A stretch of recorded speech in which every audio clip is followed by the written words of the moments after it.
welcome to our Stonks Podcast. I'm Emma Gem, here with my brother, Ruben. He is a chemical engineering major and a former student of yours.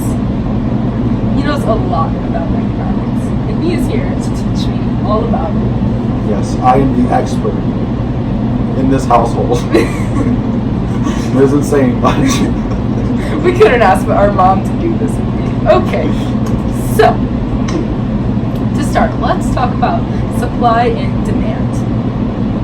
So, Emma, what is the definition of supply and demand? Well, the law of supply is a direct relationship that exists between price and quantity supply. And demand is the inverse relationship that exists between price and quantity demanded. So, Drew, what does that mean?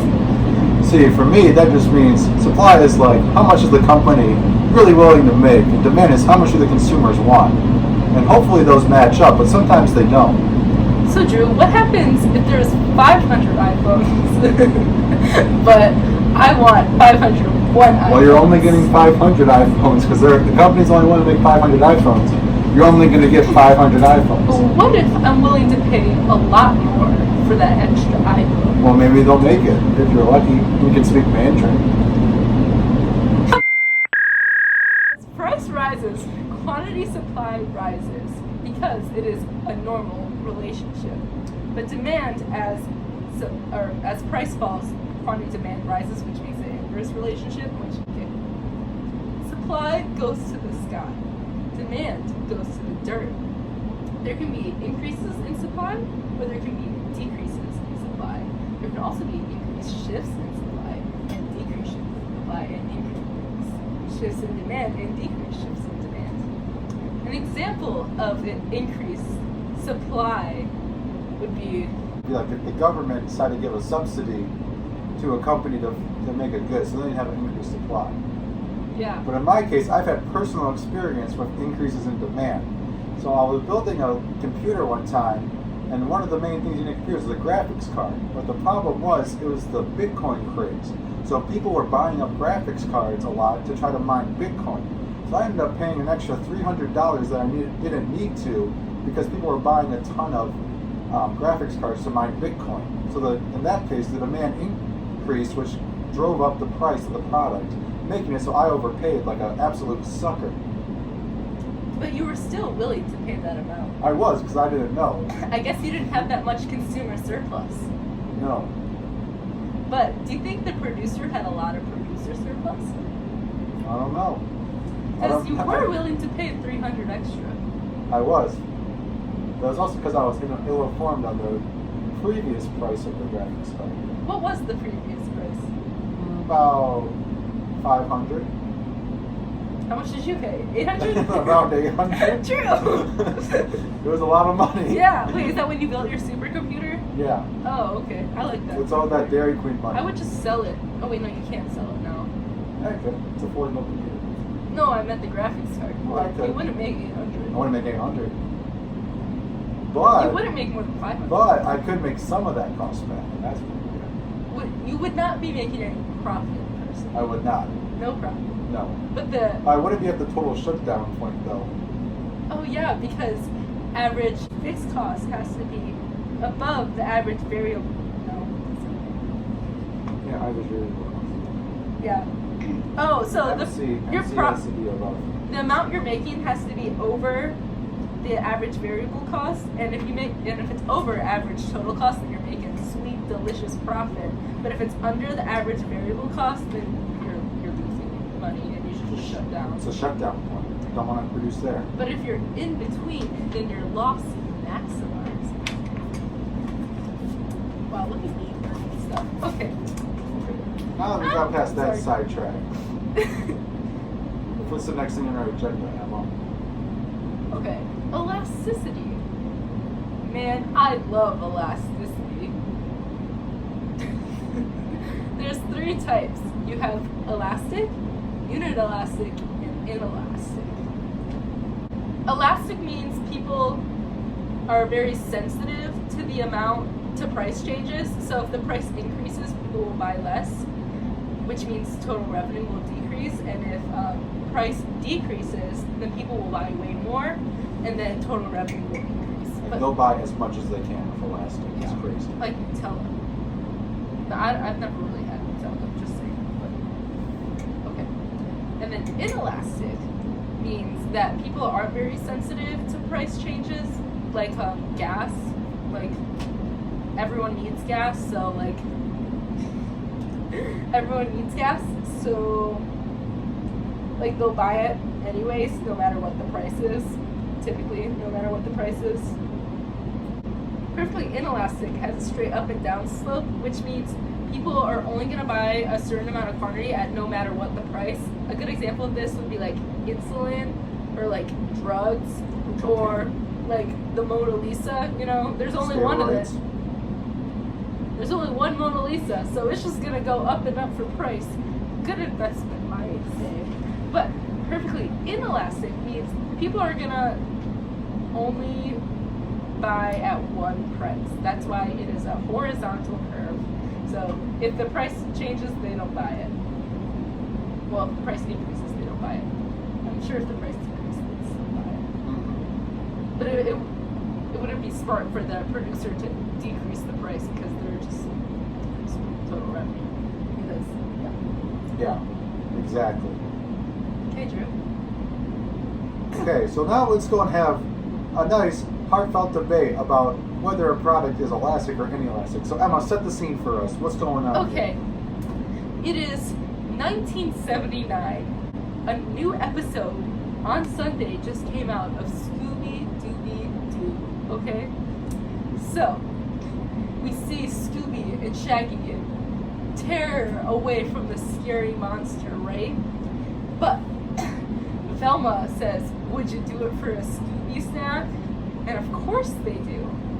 So would you consider this a perfectly inelastic or a perfectly elastic? Well, let me check my notes here. Same. In my expert opinion, because I am an expert, Scooby snacks are definitely an elastic good, Emma. And why is that? Because, think about this.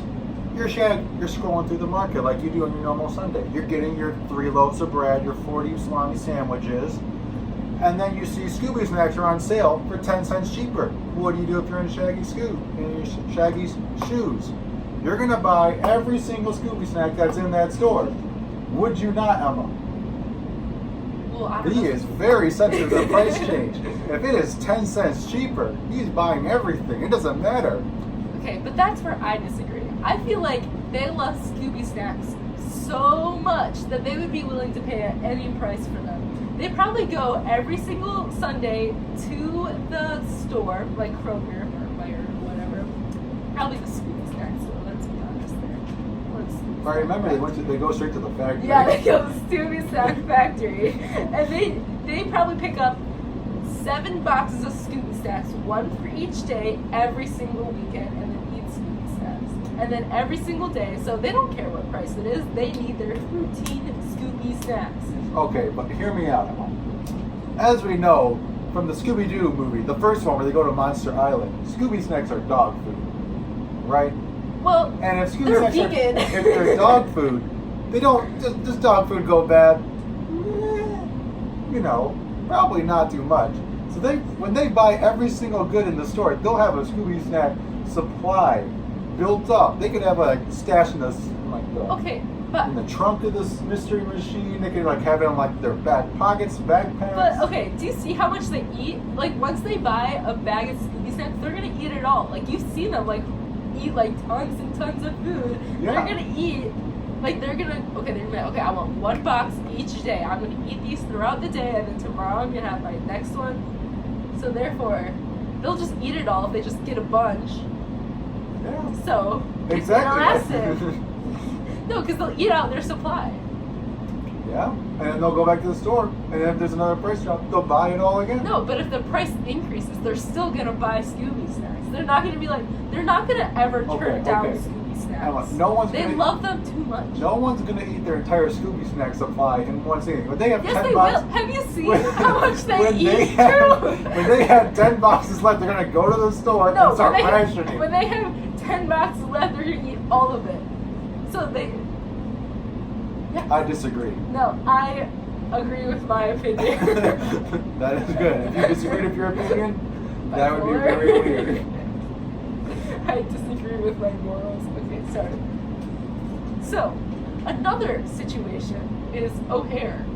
You might have heard of him from the Lorax, a famous air company where he sells air in a jar. And I would like to argue whether this is elastic or inelastic. Well, Emma, I've been doing a lot of thinking on this within the past 15 minutes when you told me about this. Yes. And I think that air sold by O'Hare is inelastic. Now, let me tell you what I'm thinking. So, you're a guy and you're selling air to a population that lives in a smog-infested community. Yeah. They need that air to survive. You are not going to breathe smog every single day. See, but I feel like in the movie it depicts that they just use it for fun.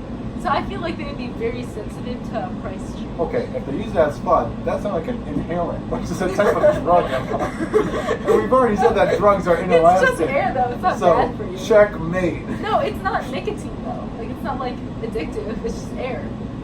You don't get high off air. I don't know what kind of air you breathe. I don't know what's in the it's aerosol air. cans. It's air in a jar. No, it's just air in a jar. And then they pop it open and then it like blows in their face. So if they see that like, oh, the price went up, they're like, I don't want that. Like it's like a party popper. You know? Like if party poppers were really expensive, no one's gonna buy it. I don't know, but what if I really want a party popper? No. No No. one likes party. Like what? There's so, okay. Let's talk about party poppers for a second. Okay, they're basically useless. Okay, it's like literally less than a second of fun, and then like an hour of just you cleaning up the mess that the party poppers made. Okay. Okay, Emma. Let's say I want to throw the best surprise party ever. You better believe we're gonna have party poppers there. But you can't even point them at people's faces, or else it'll like hurt them. So like what? See, Emma, that's when you care too much about me. I don't care if I knock them out. I'm here for fun. Drew, I heard that you're the Udals expert. I am. Can you explain to us what a Udal is? I do utilize Udals in every day of my life, and I feel more people should. A Udal is pretty much what you get out of something, how much happiness it gives you. And really, what everyone should do is they should use the equation marginal utility over price equals marginal utility over price. Now, hear me out. Like, let's say you're going to Sagebrush Cantina because you can't find a better Mexican place in Lake Orion besides Sagebrush. So let's say you go and see the chicken strips and you're like, man, I kind of want those. And you put it at about a price, and you say, I don't know, scale of 1 to 10, I probably want about a 6. So you know, you want them. You'd eat them. But it's not like you would die for them. They're kind of greasy. Yeah. Then you see the price is $10. Like, holy crap, $10? But then you're looking down the menu, and guess what you see, Emma? What? You see the super burrito. Okay, and you think, holy crap, I want that thing a 10 out of 10. Okay, you want that thing so bad, but it only costs $5. So then what do? You get the super burrito. Of course. It's that simple. And why is that? Why is that? It's because the ratio of MU over P would be larger than the other ratio of MU over P. You get more noodles per dollar over Yes. the chicken tender or chicken fingers, whatever, greasy boys. Also, you could say, let's say you want something less. Would it cost, like, let's say you want something that's 7 out of 10 bad, and that costs $10. And you want something that's 6 out of 10 bad, but it only costs $3. You should get the one that gives you less noodles out of it, because the price is so low, it justifies the difference in noodles. So that's how you can make good economic decisions when you're ordering food. So, if you wanted to get 2 items, like bananas and apples. So, if bananas gave you 5 noodles for every dollar, and apples gave you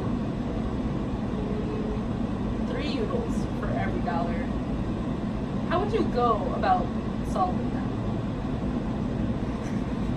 Well, I'll tell you. I have no idea. So, you would first take the margarine utility, which is 5 for bananas, and then divide it by the price. How much did I say the price was? $1? Yeah. So then you get 5 noodles for every price.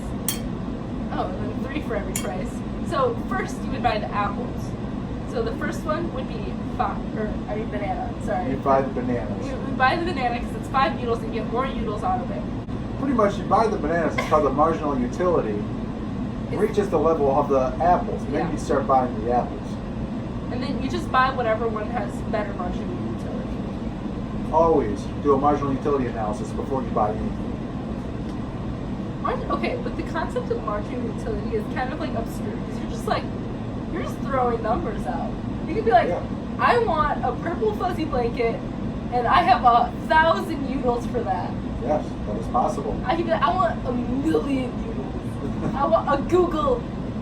It's Google noodles, okay? Because I love that. I want that so badly. And then you'd be willing to pay any price for that blanket if you had a Google Noodles. Yeah, but what if you were poor? Well, then you better lower your noodle standards. Wait, so let's think about this. So if you're poor, you can't actually have a lot of noodles. You can't like stuff that much, can you? I think noodles are comparative. I mean, they're relative to other things. It's not the absolute amount of noodles, it's the relative amount of noodles for each. So I guess you could have, so I have 1 million noodles for a purple fuzzy blanket, but I have a 500,000 for this pen, right? So that would mean, just for a poor person, in your example, it would be like a 2-to-1 ratio. It's the same exact thing. Yeah. So they just I have 2 noodles for a blanket and then 1 noodle for that, but it doesn't matter because it cancels out anyways. Division. Okay, let's talk about the sunken cost fallacy. Ah, yes, like my education. No, it's not. You have a job. I keep throwing my money into this education, and what's it getting me? Nothing. Drew, so you should just drop it. Don't think about all the money you spent in your education. No, I'm a year and a half in. I gotta keep that's going. not how it works, Drew. You have to just cut out the money. If it's not working, you can't think about it. You have to leave it behind and start the new day. Okay. So, Emma, I was thinking we should open up business. But before you open up business, you really should know all the different types of markets there are out there. What type of markets are there? So really there's perfect competition, monopoly, monopolistic, and oligopoly. Now, all these things have their different quirks, and they're a little different, but really kind of similar, they have similarities. So the first one is perfect competition. That's like your farm. All the goods are exactly the same, right? An apple's an apple's an apple. You're not gonna, there are Granny Smiths, I guess. And honey I think strawberries. Strawberries? Yeah. What kind of different strawberries are there? Okay, if you're me, I'm a guy. An apple's an apple, an apple is an apple. I don't care what kind of apple, it's an apple. But Emma says strawberries is a better example. That's probably true. So, there you go. There's your example of perfect competition. There's no differentiation between the goods. Now the next one is monopolistic competition. Now this is where companies pretty much have the same exact thing, but they try to differentiate it based on things with branding and stuff. So right, like Coke and Pepsi. Coke and Pepsi. They're just both cola sodas. Yeah. But one of the things I like to think about are jeans, right? So you have Levi's, you got Duluth, you got Aeropostale, you got American Eagle, you got Forever 21. They're all just jeans, right? But they all try to use branding to try to make it so they can charge more or less for their goods. Yeah. A really good example is leggings, right? Because you can buy $2 pairs of leggings online on Wish.com. But you go to those are trash. Yeah, they're trash, right? But you can go to Lululemon, they're $120. It's right, that's some pretty dang good marketing right now. Right, or you can go in the middle, at Forever 21 or somewhere else. Yeah. So that's some examples of monopolistic competition. Then there's oligopoly. That's when you have pretty much the same good, only controlled by a few companies. So, is that more like Coke and Pepsi? I would say more like Apple. Airports. Airports are a good example, right? You have Delta, American Airlines, Spirit Airways, definitely. Spirit. Definitely the cheapest for a reason. Banana plane. But anyways, all the goods are exactly the same. It's just like, right, so they could like collude saying, hey, let's all raise airline prices for this year. So they all could do that if they wanted. But really, I guess the main thing to take away from that is that all the other firms are very sensitive with the other airports are charging for their flights. So that's like the wood, right? On the side of the UP? That No, they all charge no. $5? No, because if you charge $6, you're just not going to sell anything. So if it's like higher price, people will still buy it. I mean, yeah, because they'll all raise the price. That's the thing with oligopolies. They can collude. And So okay, but what if all the lumberjacks in the UP all said $6? Every single one of them. Oh, yeah, That's that- their oligopoly? Yeah, but it's pretty big. Usually it's Yeah. with small, like a couple firms. Okay. Like Samsung and Apple's kind of an example. No, Apple was way more expensive than Samsung. But I know. No, Samsungs are like $1,000 now, just like Apple's. Really? Yeah. My Motorola phone could have been that much. What was that? We found that in the trash. But no, okay. I'm pretty sure in like UK or something, they have like a government-owned plane, so they like force all the other planes to like do at their standards and prices. Yeah, I believe it. Yeah. Okay. Does America do that too? Probably. No. I mean, this is capitalism. Oh, Okay, we yeah. are capitalists. Government does not do anything. Okay. Well, Okay. not with Democrats. And we don't talk about politics on the Stonks Podcast. Okay. I'm sorry. Okay. So The last one, this is the real good one. Monopolies. Juicy. You get that juicy economic profit. Oh, mwah. Monopolies. Now, if you're going to make any type of business, you got to make it a monopoly. Because that's where the real money is. like the train industry. Yeah. Back in the day. Yeah, so there's different types of monopolies. There's vertical monopolies and horizontal monopolies. Vertical monopolies are like when you own everything and making the goods. So let's say you are manufacturing cars. Let's say you own the steel factory that digs up the steel. You own the refinery that makes the steels into the correct alloys. You own the car manufacturing. You own the marketing. You own the oil drilling. You own the oil producing thing for gasoline. If you own all that stuff, you own a vertical monopoly. And then you can up your cost because your cost to produce is way less. You don't have to buy from other companies to get your goods. Now, horizontal monopoly is just straight up buying all the other companies. So like if let's say you own... That's the way to do it. Yeah, let's say you own Taco Bell, and you're saying, I'm going to buy every single fast food chain in the state of Michigan and change it into a Taco Bell. That would be an example of a horizontal monopoly. And that, my friends, would be a lot of cheesy gordita crunches. But okay, so would you say a vertical monopoly is less noticeable, and then the horizontal is more noticeable by the government? Yes, I am pretty sure Rockefeller had a lot of vertical monopolies. And horizontal monopolies, actually. Yeah, he probably had both. That man was so rich. It's in like trillion. No, it's not trillion. No, it's a trillion. But like it was billions. It was a lot of money. No, I think it was like 600 million, which like translated to like so much billion. It was insane. It's so much. It's a lot more money than I'll probably ever make in my entire life. Yeah. Unless inflation gets really bad. Yeah, it's But anyways, okay. so the trick of monopolies too is you got to make sure the government doesn't catch you making a monopoly. You can't just max out your profit, your economic profits right away. Or else you're gonna be like, whoa there, buckaroo, we're gonna stop you from making all that juicy economic profit. Or they'll tax. Yeah, and they're gonna force you to produce at your. Are they gonna put a ceiling? Yeah, they could put a ceiling in if they wanted. Yeah. No? Oh. Yeah, because I guess they could if it was a Yeah. certain type of thing. But I was getting one, they force you to produce at normal profit. Yeah. So you won't make any economic profit. So you have to make sure you're like, just get a little bit of economic profit, keep that going for a couple of years. Then right when you find out your controls, jack up them prices and maximize that profit before they stop you completely. So for monopolies, you would want the inelastic good, right? Yeah, most monopolies are inelastic. Like if you own all the trains, and trains are the only way to get around, what are you gonna do if you want to get around? You gotta get a train no matter what. Yeah. Like the game Monopoly. If you own all the trains, that's like $100 if you land on there. That's It's 200. 200. It's You double own all what of she them. said. But the game of Monopoly. Let's think about this. So I know you said that monopolies weren't like the game Monopoly didn't like actually represent Monopoly, but I disagree. Okay.